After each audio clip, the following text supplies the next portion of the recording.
Tungi bedorlar. Sirli pichoq izidan. 10. Oxirgi qism. Muallif Azamat Qorjovov. Suxandon Sadoqat O'roqboyeva.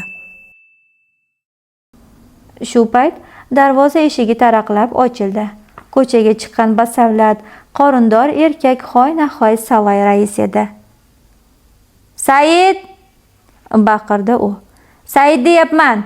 Qayg'urga ketdi shu mahalda. Ho, Said, senmisan?" "U chaqiryapti", dedi Abdurahim. "Nima qilasan? Borasanmi?" "Bu yoqqa kel, eshak!" baqirdi sobiq rais. "Senga aytyapman, kim oldingdagi?" Said burilib qaradi. Raisdan birpas ko'z uzmay turdi. Abdurahim cho'k tushgan ko'yi farzandining bag'riga ohista bosh qo'ydi. Bolaning yuragi o'z vatanini, o'z ota-onasini qo'msab urayotgani aniq edi. "U seni shunday haqorat qiladimi?" o'ksib so'radi Abdurahim. "Mayli aka", dedi Said Abdurahimning boshini nari etarib. "Men multoni bo'la qolay."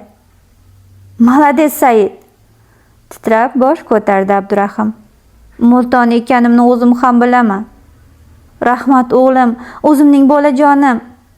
Lekin hozir ketmayman. Agar o'z onam rostdan bor bo'lsa, ertaga kelinglar. O'sha bola ham kelsin. Siz ham baribir uydan qochib ketaman. Bu yerda qamoqda yashayotganda yashayapman. Xuddi menga o'xshabsan." Ko'zlarida yosh yiltiradi Abdurahimning. "Men ham doim qochib ketish, uzoq-uzoqlarda daydib yurish haqida o'ylardim. Lekin mening otam o'z otam edi. U seni ursa, bugunoq qoch. Ismim Abdurahim, onangning ismi Zarina. Narigi qishloqda emas, qo'shni tumanda, Urchuq daryosi tomondagi Egarsoz qishlog'ida yashayman. Duch kelgan mashinani istagan narxingda savdolashib biznikiga, o'z otangnikiga borsang, kira haqqini o'zim to'layman. Unutma, Toshkent yo'lidan o'ngga qarab ketiladi.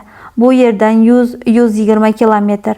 Men tez orada boy bo'laman. Menga, senga, endi tug'iladigan ukalaringga, singillaringga, bobong, ya'ni mening otam katta xazina meros qoldirib ketgan.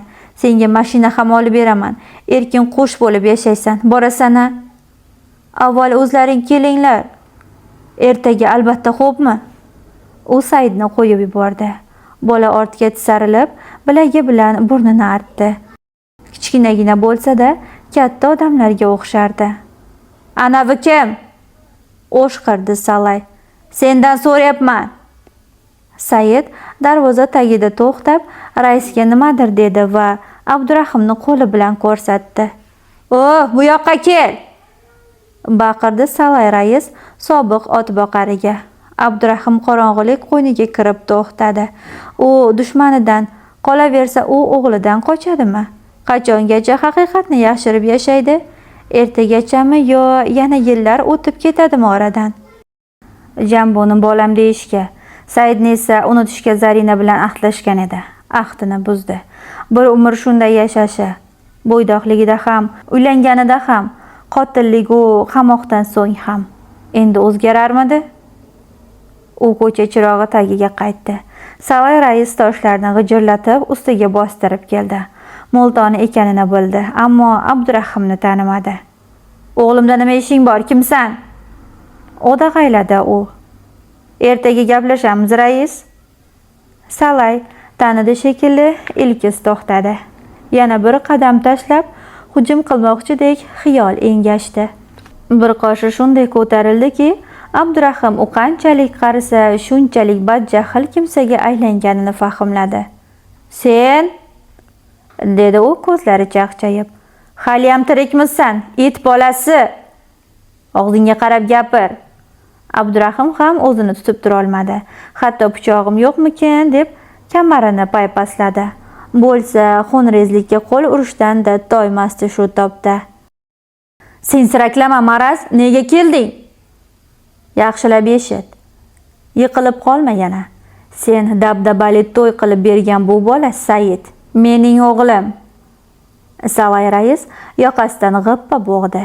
Ikki g'azabnok ko'z to'qnashdi. 1 soniya, 2 soniya, 3 soniya, 10 soniya. Rais qo'yib yubordi. Uyga kirib kiyimimni almashtirib chiqay, dedi u negadir hovuridan tushib. Chekaroq joyda gaplashib olamiz. Chaqaloqlar almashib qolganini sen qayoqdan eshitding? Senchi? Dedi Abdurahim. Men qamalganim yo'q. Hayotning ichida yuribman. O'g'lim senga o'xshaydi. Ismi Jambo. Qamoqdan qaytganimdan so'ng eshitdim. Said mening haqiqiy o'g'lim. Uni Jamboni taniyman. Xirlab qo'ydi rais. Ko'rganman. Men ahmoq deb o'ylama. Ko'r ham emasman. Jamboni qayerdan ko'rgansan? Uyingga borganman. Ishshaydi rais. Qamoqda ekansan, kutib olmading? Har bir gaping uchun javob berasan. Abdurahim g'azab tug'yonidan sezilar-sezilmas tebrandi. Tezroq kiyinib chiq. Yana kamarni paypasladi. Pichoq yo'q edi. Gaplashamiz. Gap ko'pga o'xshaydi rais. Qo'rqma. Multoni xotiningga qo'limni ham tekizganim yo'q. Sen men bilan emas, men sen bilan gaplashaman. Xayol o'tmay, ikkovi dalani umurtqadek kesib o'tgan asfalt yo'lda ketib borishardi. Abdurahim eski dushmanining qo'lidan nimadir do'ppayib turganini sezdi. Yo pichoq, yo to'pponcha. Qayergacha boramiz? To'ng ohangda so'radi Abdurahim. Sabrim chidamayapti. Yuraver. Hali temir yo'ldan o'tamiz. Shuncha yil chidading, yana biroz sabr qil. Men-ku yuraveraman, lekin sen izingga qaytishni o'yla. Izimga qaytishni? Ensasi qotdi raisning. Shunaqayam ahmoq bo'lasanmi? Izingga qaytishni sen o'yla.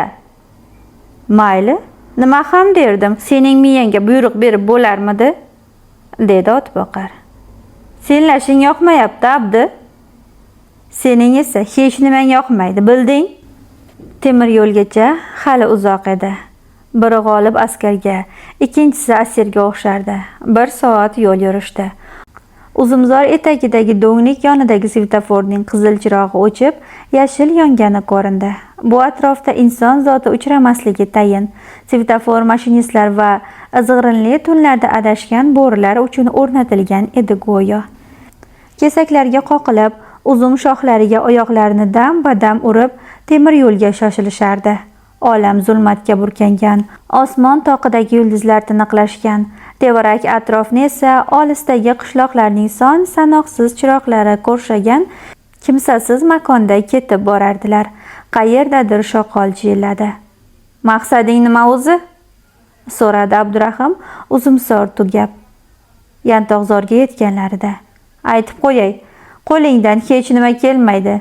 Sen allaqachon tamom bo'lgan bir bechora. Ammo Salay to'xtadi. Nega uyimga kelding? Deb u qo'yniga qo'l solib 40 miltiq chiqardi. Meni o'ldirmoqchimisan? Abdurahim sekin-asta Salayga yaqinlashdi. Afsuski ha, o'z oyog'ing bilan kelding, yaramas multoni. O'zingcha men bilan mushlashmoqchimiding? Sendan qo'rqmayman, dedi Abdurahim.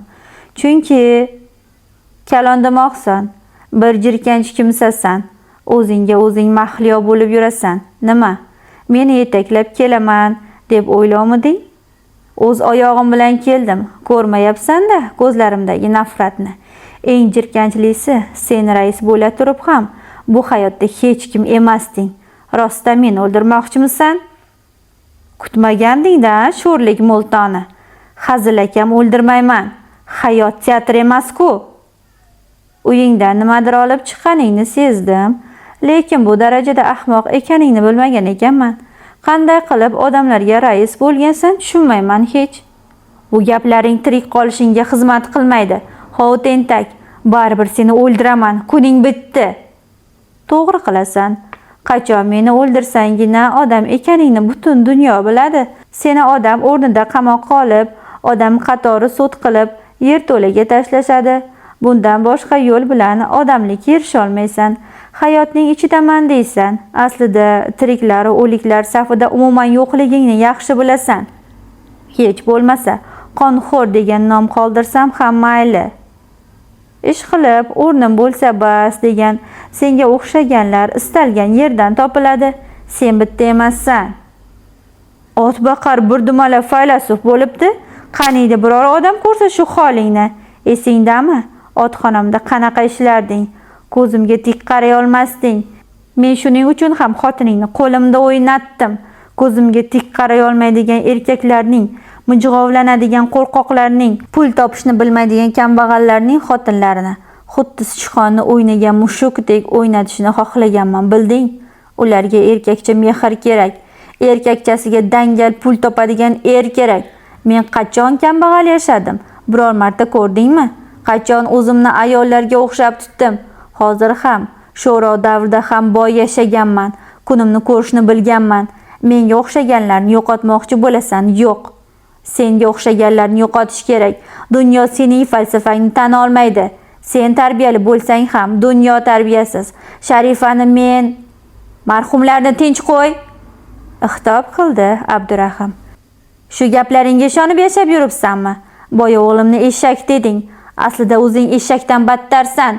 O'z tiling bilan aytib turibsan. Xo'p, oxirgi marta haqorat qilib olding, janobi oliylari. Masxaromoz kuldi Salay, saqlagichini shirq etib tushirib, miltiqni jangovar holatga keltirar ekan. Said sening o'g'ling, mening kimim bo'ladi? Qulim, xizmatkorim, beminnat malayim. To o'lgunimcha u tovonimni yalaydi, otxonamdan chiqmay yashaydi. Abdurahimning qo'llari musht bo'lib tugildi, ammo qochishni mo'ljallagan kabi ortiga, yashil yongan svetofor chirog'iga ko'z tashladi. Temir yo'ldan o'tsa, u yog'i jidazor. Salay rais topolmaydi.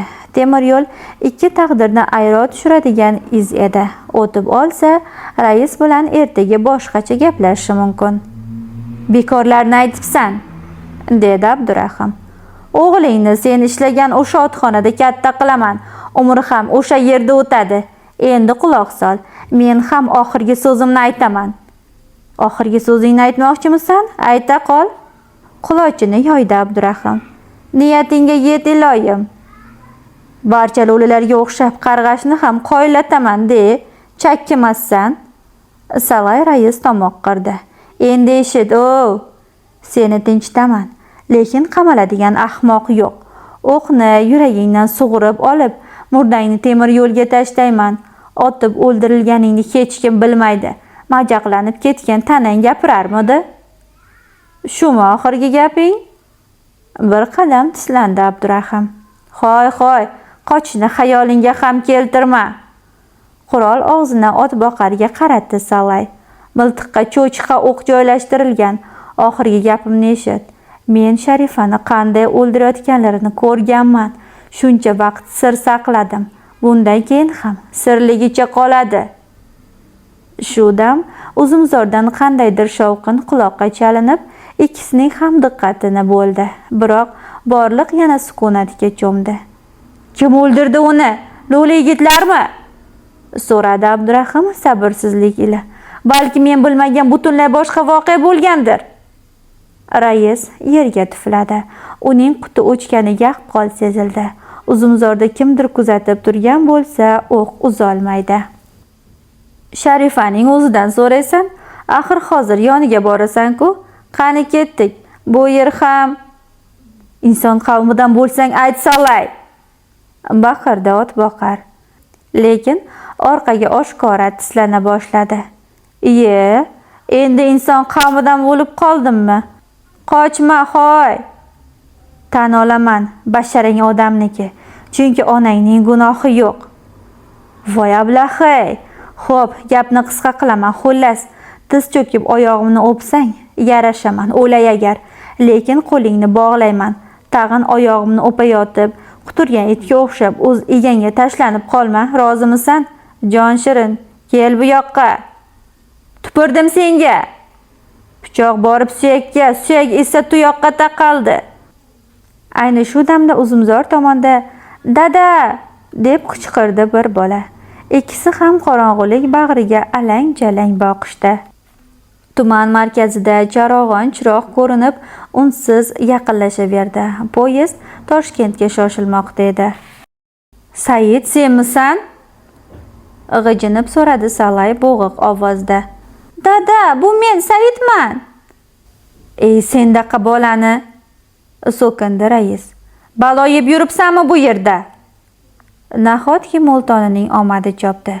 Otboqar tomon ko'z tashladi, ammo Abdurahim g'oyib bo'lgandi.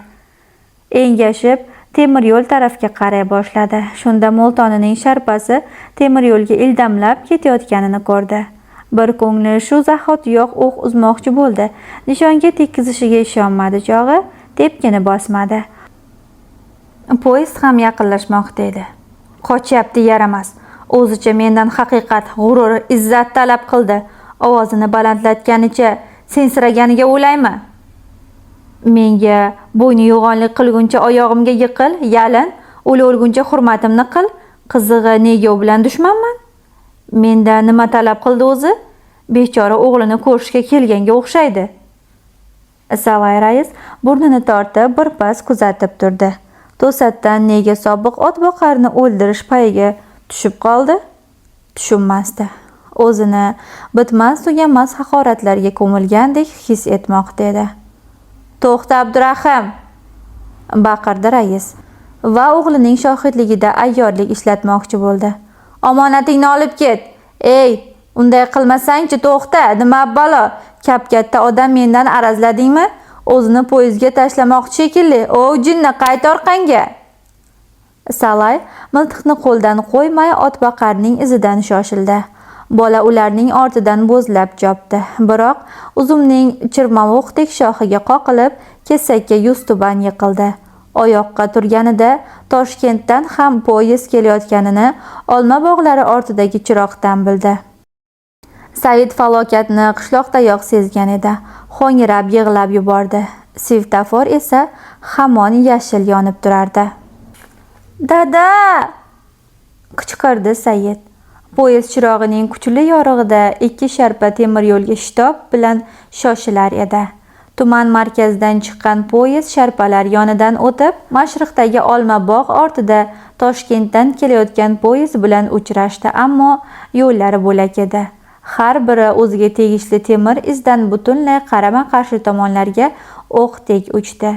Vagonlari salomlashishga da ulgurmay lip-lip o'tib ketardi. Tur joyingdan o'g'lon, dedi bir payt shundoqqina qulog'i tagida birov. Sapchib tushgan Said burilib qarab yoping'ich yopingan kampirni ko'rdi. Qo'lida uzun zarang aso. Sal narida undanda hayratlanarlisi bir chol hansirab o'tirardi. Boshini jincha ko'targandi, temir yo'ldan urgan shu'la yuzni xira yoritdi. Yo alhazar, uning ko'zlari yo'q edi, ammo chol chiroyli jilmaydi. Padaringning orqasidan qolma, dedi u. Yugur bo'tam, zora yetib olsang. Said kuchini to'plab temir yo'l sari chopdi. Tuman markazidan chiqqan poyezdning oxirgi vagoni ham o'tdi ketdi. Poyezdning so'nggi vagoni o'tishini kutayotgan sharpa temir yo'l ustiga lapanglab chiqqan damda ikkinchi yo'ldan Toshkentdan kelayotgan poyezdning kuchli yorug'i uni shunchalik kuchli yoritdiki, Said o'z ko'zi bilan ko'rdi. Haligi sharpa g'ildiraklar tagidan lip etib o'tib g'oyib bo'ldi. Taraqa turuq. Bola sho'rlik boraverdi. Poyezdlar ikki tomonga ravona bo'lishgan. Jimlik cho'kkan. Faqat shu jimlikni relslarning sezilar-sezilmas vuzillashi buzib turardi, xolos. Kimsasiz hududdagi svetofor qizil yondi. Dada! dedi Said cho'zilib yotgan odamga. Poyezdlar oxirgi vagonlaridagi qizil chiroqlarini chaqnatib ancha olislab ketdi. Relslarning zaif nolasi ham sekin-asta so'ndi. Ag'anab yotgan narvonga o'xshash temir izlar svetofor yorug'ida huv narigacha yaltirab ko'rindi. Yengil shamol esdi. Tuman markazidagi chiroqlardan ilma teshik bo'lgan zulmat pardasi hilpiradi. Said atrofga qo'rqa-pisa alangladi. Dada, dedi yana bir marta. Yo'q, bu safar ichida gapirdi. O'lik uni butunlay sehrlab qo'ygandi. Hiqillab yig'lab, shpaldan shpalga bir odimlab murdaga yaqinlasha boshladi. Sal yurib, oyoq tagidan 40 miltiq topib oldi. Boshqa payt bo'lganida u qanchalik quvonardi. Axir miltiq pul, erkinlik uning joni dili edi-da. Said degan ovoz eshitildi murda tomondan. Bola cho'chib tushdi, ammo zulmat pardasidan bir odam Abdurahim chiqib keldi. Murdani aylanib o'tib, jigarbandini mahkam quchdi. "Senga hech narsa qilmadimi?" deb so'radi mehribon ovozda. Keyin Salayning yovuz niyatini, u poyezd tagida qolib o'lganini, odamlarga xabar berish kerakligini tushuntirdi. "Yaqin atrofdagi qishloqqa boraylik, telefon topib militsiyaga xabar berish kerak", dedi Abdurahim o'g'lini yetaklab. "Ana bu yerda chol kampirni ko'rdim", g'o'dirandi Sayid. "Qayerda?" "Uzumzorda". Biroq Abdurahim necha bor chaqirmasin, qatorlarni oralamasin, Uzumzordan hech kimni topa olmadi. Ertasiga Salay raisni dafn etishdi. Yaqinda to'y qilgan edi-ya, deyishdi odamlar. Yuz bergan voqea tafsilotini eshitganlar Abdurahimga ta'na qilishmadi. "Tug'ruqxonadagi o'sha hamshira aybdor", shang'illadi ma'rakada bir muallim. "Bu dunyoda birovning vujudini almashtirib qo'yishga hech kimning haqqi yo'q. Hammaning o'z vujudi, tili, dini, vatani bo'lishi kerak. To'g'rimi, birodarlar?" Hech kim to'g'ri demadi. Chunki ma'rakadagilar bunday gaplarni tushunmaydigan ahli avvom edi. Farzand mojarosi shu bilan yakunlandiki, Salayning o'limidan so'ng Said unib o'sgan uyida qoldi. Zarina va Salayning xotini opa-singil tutinib, bordi-keldini uzmaslikka qaror qilishdi. Axir ularning qo'llarida bir-birining farzandi voyaga yetmoqda edi-da. Bir gal Abdurahimning yo'li Jo'gidonaga tushganida Mamayko'rning qabrini sel oqizib ketganini eshitdi. Salay o'lgan kecha o'g'li Uzumzorda uchratgan chol kampir Mamayko'r va elchi xotin ekaniga otboqarning iymoni komil edi. Arvohlar nega bezovta? Rais o'ladigan joy atrofida ne bois bolaga ko'rindi ekan? O'ylardi u. Qishloq jo'gilari qabrtoshdagi suratga ulug' bashorat go'yni ko'zlari ochiq holda chizdirishgan ekan. Seldan so'ng marmar toshni soy tubidan topibdilar. Qarasalarki, qattiq qirraga urilganidan shekilli bayni ko'zlari o'ylab qolganmish. Elchi xotinning go'ri esa yer yuzidan butunlay yuvilib ketgani uning tirikligidagi hayot tarziga naqadar o'xshash edi. Xotima. Qissam shu joyda nihoya topdi. Balki do'stim bilan uchrashish uchun shifoxonaga bormaganimda, Multoni chol va o'g'liga duch kelmaganimda, lo'lilar haqida butunlay boshqa asar yozarmidim. Darvoqe, hurmatli noshirim qissani o'qib, u kutgan asar emasligini ochiq aytdi. "Men ham bunaqa chiqishni kutmagandim", dedim. "Asar ham ovqatga o'xsharkan. Yo ko'p qaynatib yubordim, yo kam. Bemaza ovqat menga yoqmadi.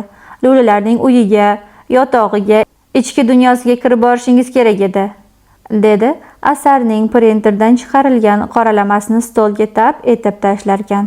"Hatto bunda lo'licha sheva ham berilmagan. Yo tavba, hammasi adabiy tilda gaplashgani. Bu qanaqasi?" "Atayin bitta tilda gaplashtirdim." Nega axir?" "Nega endi lo'lilar faqat allaqanday buzilgan lahjada gapirishi kerak? Biror xalqni har doim shevada tasvirlash insofdan emas, hurmatli noshir." Lo'li cholning 3 ta daftarining bittasini o'qidim va bitta qissa yozdim. Sezgan bo'lsangiz, o'sha chol Egarsoz qishlog'idagi Ashraf polvon. U bilan sirlashgan ikkinchi chol Mamayko'r. Daftar qahramoni Abdurahim otboqar bo'lib, so'nggi sahifalardagi bitikda shunday satr bor edi. "Bu jiyanim Abdurahimning ko'zi bilan ko'rilgan hosilotlar." Ikkinchi daftar kelinim Sharifaning hayoti. Ko'z ko'rib, quloq eshitmagan sirlari. Uchinchi daftar meniki. Men ularga qaraganda ko'p narsani bilaman, haqiqatga yaqinman. Xullas kalom, uchala daftar o'qib chiqilganidagina Abdurahimning hayotida yuz bergan voqealarni to'liq anglash mumkin edi. Afsus, buning iloji yo'q. Aslida Sharifaga nima bo'lgan edi? Ko'l tubidagi tilla bo'lagini Ashraf polvon o'g'irlagani rostmi? Shuning uchun oshqozoni teshilib, umrining oxirida azob chekdimi?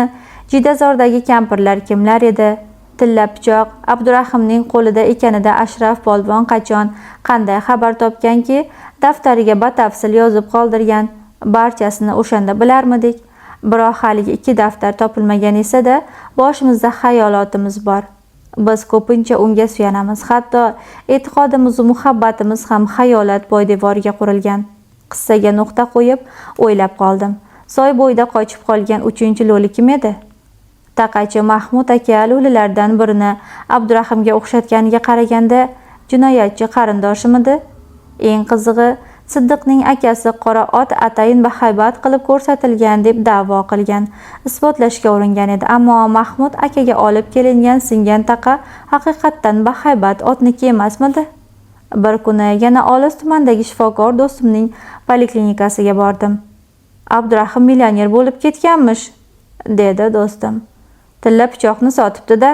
Bitta pichoq nima unga? Multonalarning aytishicha, otasi rostdan ham pichoqdagi bittikka qarab xazina topgan ekan. Lekin uning sirini biladigan sherigi boylikni yolg'iz o'zlashtirib, shuncha yil Moskvada bola chaqasi bilan yallo qilib yashayotgan. Lekin Ashraf polvon o'ldirilgach, insofga kelib, Abdurahimni chaqirishibdi, ulushini berishibdi. Bechora Abdod boqar bir umr millioner bo'lib yashashi kerak ekan, u xazinadan bexabar umrni otboqarlikda o'tkazib yuravergan ekan. Unda sirli qotillikning boy lo'lilarga aloqasi bor ekan-da? Ha, dedi do'stim. Militsiya yaqinda o'sha egarsozlik bir yigitni ushlashibdi. Multoni chol o'lib o'lolmay qiynalib yashayotganini ko'rib, afsonalardagiga o'xshab o'ldirib ketganmish. Sal aniqroq yigit deyishdi.